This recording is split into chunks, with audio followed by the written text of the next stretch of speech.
Next up, we have Jaycee Horn, the cornerback out of South Carolina, who is interesting, right? And as we hop right into his background, it's kind of ironic coming off last video where with Pat Surtain II, I said, he has some advantages with his bloodlines considering Pat Surtain I was a Pro Bowl corner for the Miami Dolphins. Well, JC's bloodlines are no less impressive, right?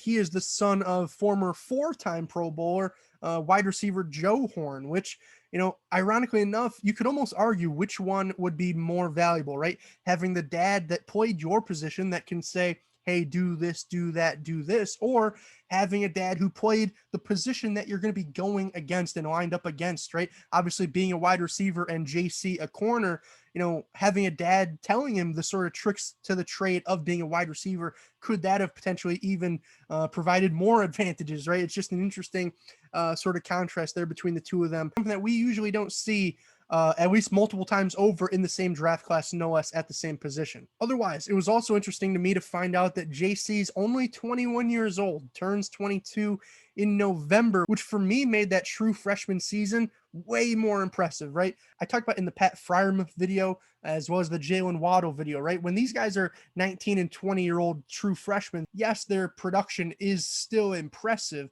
but at the same time, it's much more impressive when you can step in and do that as an 18-year-old, right? And JC did that for that South Carolina defense. He started 10 of 11 games as a true freshman, 18 years old. To me, that's fantastic and goes to show just how far along he was in the process already coming straight out of high school. I will say one thing that most certainly had to help ease that transition from, being a high school starter to immediately stepping in there for the Gamecocks defense was his just athleticism, as it doesn't get much better than him.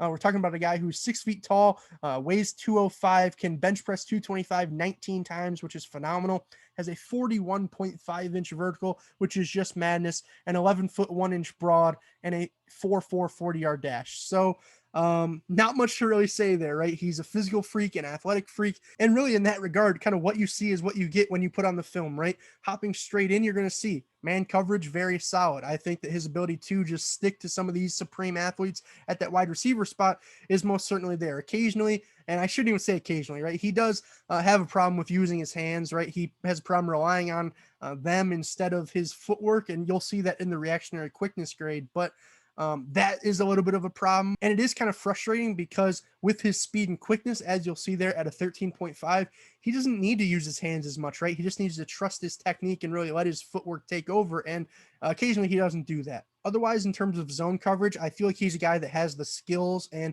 sort of intangibles to do it. Just when he was asked to, didn't really impress me all that much. I know one play stuck out in my mind where he had a deep third zone, right? And two receivers are pressing into his zone vertically. And he just sort of got tunnel vision and attached onto one as another one just went on free to get a touchdown. And it's plays like those where having that tunnel vision can be good from a man coverage perspective. But, when you have to watch for an entire area of the field, right? And you have to make sure as that deep sort of safety net there, playing a whole third of the field, by example, you have to make sure nobody gets behind you. And in that regard, he just didn't do all that great from my estimation. I think that sort of that reactionary quickness and just sort of general IQ and awareness on the field sort of hurt him a little bit there.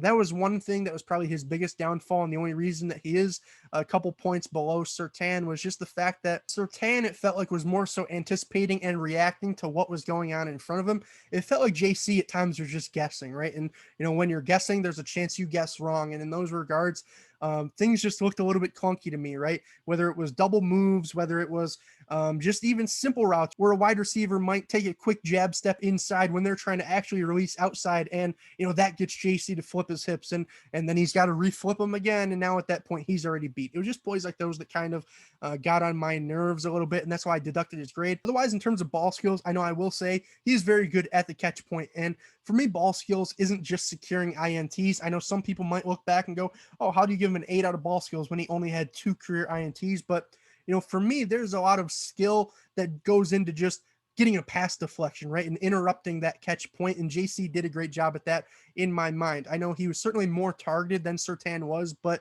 did a good job at limiting those targets, whether it was just getting a hand in there, knocking balls out, or coming up with a potential INT here and there, as I said. Otherwise, in terms of run support for a guy who plays as physical as he does as a cover man, he did not play very physical at all as a run defender, right? It just seemed as though he wanted other people to kind of do his dirty work, I guess. It was just an interesting and kind of frustrating contrast in my mind to when you have a guy that's overly physical against the pass and devoid of physicality against the run, right? He'll make a play if it's right there and in front of him and there's no blockers in his way, but otherwise it just seems like he's not very interested in that regard. And otherwise, I gave him a 4.25 on size, 6 feet tall. Like I said, that's very good. And overall athleticism, probably should have gave him a 5 out of 5 in all honesty. The only question I have is he didn't do the shuttle or 3-cone. So I do sort of wonder about the change of direction stuff and sort of short area quickness. I thought that was sort of a potential, not even weakness, right? And when I'm talking about these guys, there's really no weaknesses, just varying levels of strength, right? And I felt like that could have potentially been one of the lower points in his sort of profile. I felt like I said, when it came to that sort of quick hitting fluidity in terms of turning and going and just changing direction, sometimes there were just some hitches there in my mind that might have docked him a little bit. I gave him 0.25 off. If you want that to be a 5, that is all fine and good. Otherwise, came out overall to a 79.5, which you're going to see.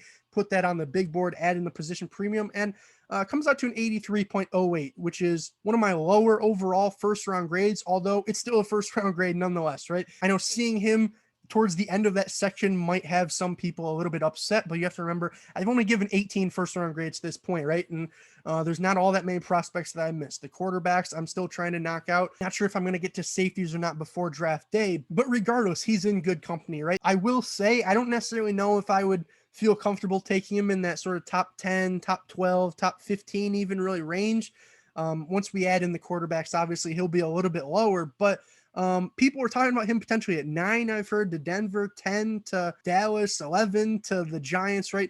People were sort of putting his name up there in that discussion. And I don't necessarily agree that it should be, but if it is, more power to him. I hope that it most certainly works out in that regard. I know I did think there was a decent gap between him and Surtain. They're just two different guys in my mind, right? Surtain is more so the lockdown, shutdown guy that you're not even really going to try and test and target. Jaycee is more the guy who, yeah, you'll test him and you'll think your wide receiver's open, but he'll flash that recovery speed and ball skills at that catch point to disrupt that play and ultimately not let up a ton of receptions, but he'll still be getting thrown at a little bit more. I know it's a little bit interesting because a lot of people, they'll use interceptions as the only thing to evaluate cornerbacks with. For me, I'd rather have a cornerback never get an interception. I'd rather have a cornerback never get thrown to, right? So for me, at least, a guy like Surtain and his skill set is probably a little bit more what I'd be looking for at the top of the draft. But I still think if you're a team who takes Jaycee Horn in sort of the mid to late teens, if not into the 20s, I think you're getting a solid player, right? But with that being said, I know people are looking for different stuff in their corner, so it is all good. So if you did enjoy this video, make sure you leave a like. Make sure you leave a comment. I'd love to hear your guys' thoughts on Horn. I know didn't necessarily go into the grade these last couple videos as much as I maybe did previously, trying to bang some of these out a little bit quicker here since we're getting so close to the draft. But I'll go into some more details in the comment section down below if you guys want to hear me talk more about my grades. So just let me know there. And lastly, if you did enjoy this video and want to see more like it, make sure you click that subscribe button. I know we just hit over 100 the other day, which obviously I'm ecstatic about. I appreciate all you guys who have subbed on and joined the channel here. But if you haven't, right, it's always just a button click away, right? If you want to hear my thoughts on some of these future cornerbacks, maybe some future quarterbacks, and ultimately as we get into the draft and after the draft, just my thoughts on what your team maybe did or didn't do, just click that button and always be in the know for my future uploads and whatnot here on the channel. But with that being said, that is all I have for you guys today. I'm mic'd up, now I'm mic'ing out. Peace, guys.